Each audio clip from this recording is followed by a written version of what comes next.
नूरपुर नगर के राजा बजीर सिंह और पड़ोसी राज्य किशनगढ़ के राजा राजबीर सिंह के बीच भयंकर युद्ध चल रहा था। किशनगढ़ का राजा राजबीर सिंह नूरपुर को अपने राज्य में मिला लेना चाहता था। युद्ध 15 दिनों तक चलता रहा।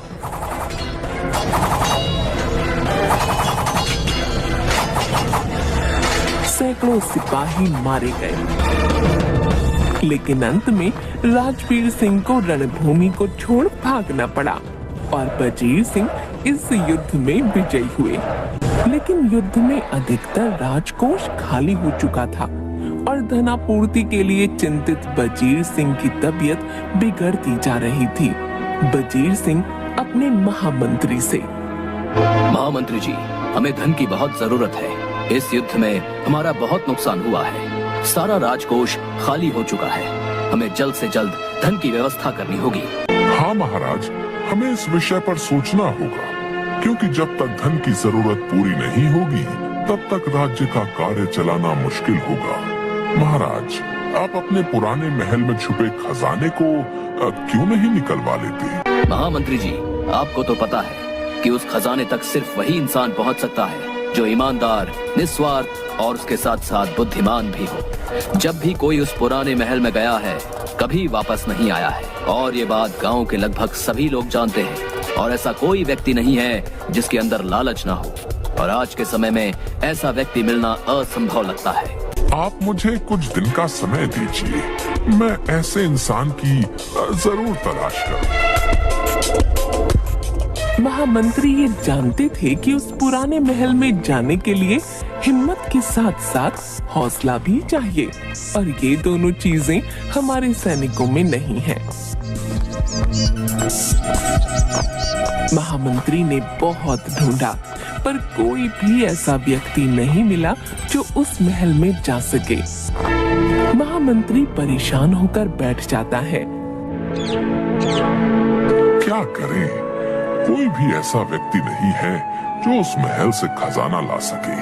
अगर ऐसा ही रहा तो थोड़े दिन में हमारे राज्य की हालत बहुत खराब हो जाएगी।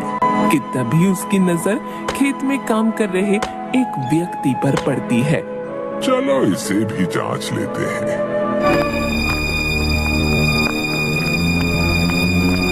महामंत्री उसके खेतों की तरफ से जाते हैं और रास्ते में चलते वक्त कुछ सोने के सिक्के खेतों में गिराकर आगे बढ़ जाते हैं। और जैसे ही उस अर्जुन की नजर उन सोने के सिक्कों पर पड़ी, वो महामंत्री जी को बुलाने लगा। महामंत्री जी सुनिए, सुनिए महामंत्री जी। महामंत्री जी रुक गए। अर्जुन भागा भागा उनके पास गया। क्या हुआ? मुझे क्यों बुला रहे हो? महामंत्री जी, आपके सोने के सिक्के मेरे खेत में गिर गए थे। मैं इन्हें देने के लिए ही आपको बुला रहा था। मुझे तो पता भी नहीं चला कब ये सिक्के गिर गए। लेकिन एक बात बताओ, तुम्हें धन की जरूरत नहीं है क्या? महामंत्री, धन की जरूरत किसे नहीं है? धन की जरूरत तो है, लेकिन अपने मेहनत की धन की, दूसरे के मेहनत की नहीं। महामंत्री उसका जवाब सुनकर खुश हो गए, क्योंकि उसके मन में जरा भी लालच नहीं था। महामंत्री ने पूरी बात अर्जुन को बताई और उससे पूछा, क्या तुम वहाँ उस पुराने महल में जाओगे? अगर मेरे जाने से इस राज्य की समस्या का समाधान हो जाएगा तो मैं जरूर जाऊंगा। महामंत्री उसे राजा के पास लेकर जाता है और सारी बात बताता है। राजा ये बात जानकर बहुत खुश होते हैं। ठीक है, तो कल तुम उस महल में जाना।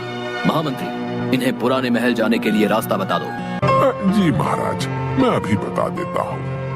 महामंत्री ने अर्जुन को महल जाने का रास्ता अच्छे से समझा दिया और अगले दिन अर्जुन पुराने महल के लिए निकल जाता है।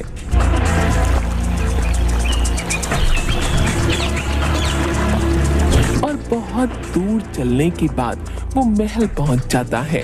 यहाँ पहुँचते पहुँचते तो रात हो गई। अब क्या करूँ? कैसे जाऊँ अंदर? बहुत अंधेरा हो रहा है। लेकिन अगर कल तक का इंतजार किया तो बहुत समय हो जाएगा। मुझे अभी इस महल के अंदर जाना होगा।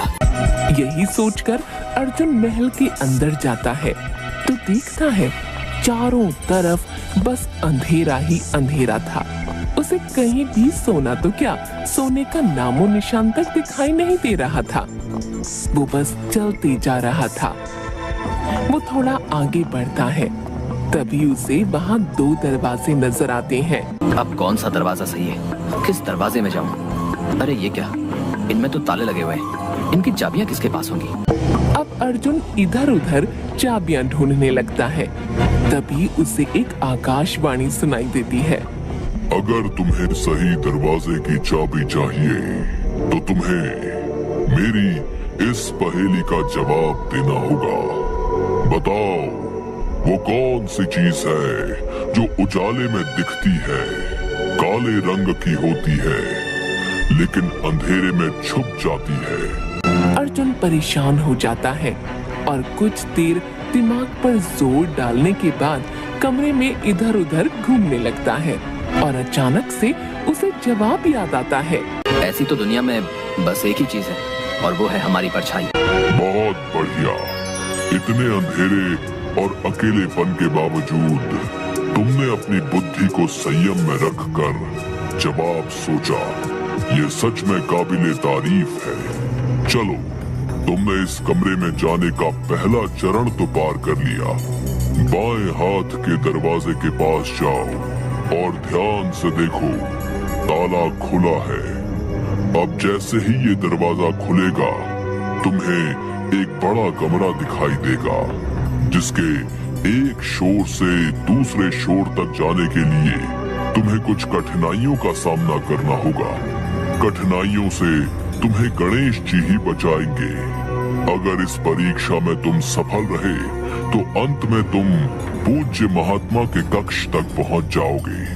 ये तुम्हारी बुद्धि और ईमानदारी की परीक्षा है। अर्जुन आगे बढ़ता है और उस दरवाजे से अंदर जाता है।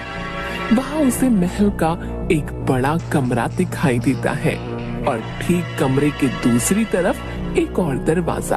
अब मुझे उस दरवाजे के अंदर जाना होगा, लेकिन आकाशवाणी ने कुछ मुश्किलें आएंगी ऐसा कहा था। वो क्या है पता नहीं। अर्जुन एक कदम आगे बढ़ाता है। कमरे के फर्श पर लगे पत्थर अलग अलग रंग के चमकने लगते हैं और एक तरफ से उड़ता हुआ पत्थर आकर उससे टकराता है और उसे घायल कर देता है। इससे पहले कि अर्जुन कुछ समझ पाए, वहाँ पर बहुत सी चमगादड़ें उड़ती हुई उस पर झपट पड़ी। ये क्या हो रहा है? मुझे कुछ समझ नहीं आ रहा। तभी उसे आकाशवाणी में कही बात याद आती है और वो सोचने लगता है कि गणेश जी कैसे उसकी मदद कर सकते हैं। ध्यान से देखने पर उसे फर्श के एक छोर से दूसरे छोर तक एक स्वस्तिक चिन्ह नजर आता है और वो समझ गया कि उसे इन्हीं पत्थरों पर पैर रखकर आगे बढ़ना होगा। अब मैं स्वस्तिक चिन्ह वाले पत्थरों पर चलता हूँ। और अर्जुन आगे बढ़ता है और स्वस्तिक चिन्ह के ऊपर चलते हुए कमरे के दूसरे छोर पर पहुंच जाता है और वहां जाकर जैसे ही दरवाजा खोलता है, उसे उस कमरे में एक महात्मा दिखाई दिए। आ गए तुम। मुझे तुम्हारे जैसे दिल के साफ, बुद्धिमान और सच्चे इंसान का वर्षों से इंतजार था, ताकि इस खजाने को तुम्हें सौंपकर मैं स्वर्ग यात्रा पर निकल सकूं। महात्मा को प्रणाम। हे महात्मन, मैं तो एक साधारण किसान हूँ, बस अपने राज्य सुधार के लिए अपने राजा की मदद हेतु। वो सामने का पूरा कक्ष सोने, चांदी, हीरे और जवाहरातों से भरा हुआ है। अब तुम जाओ और इस खजाने को भी ले जाओ। ये बोलकर महात्मा वहीं पर विलीन हो गए और अर्जुन जाकर उस कक्ष को खोलता है जो पूरा खजाने से भरा हुआ है। आखिरकार मैं अपने कार्य में सफल हुआ। धन्यवाद ईश्वर, धन्यवाद। उसके बाद महल से सिपाही बुलाकर रथ पर सारा खजाना लादकर राजमहल आ गए और राजा ने खुश होकर अर्जुन को अपने राज्य में सलाहकार के पद पर नियुक्त कर दिया।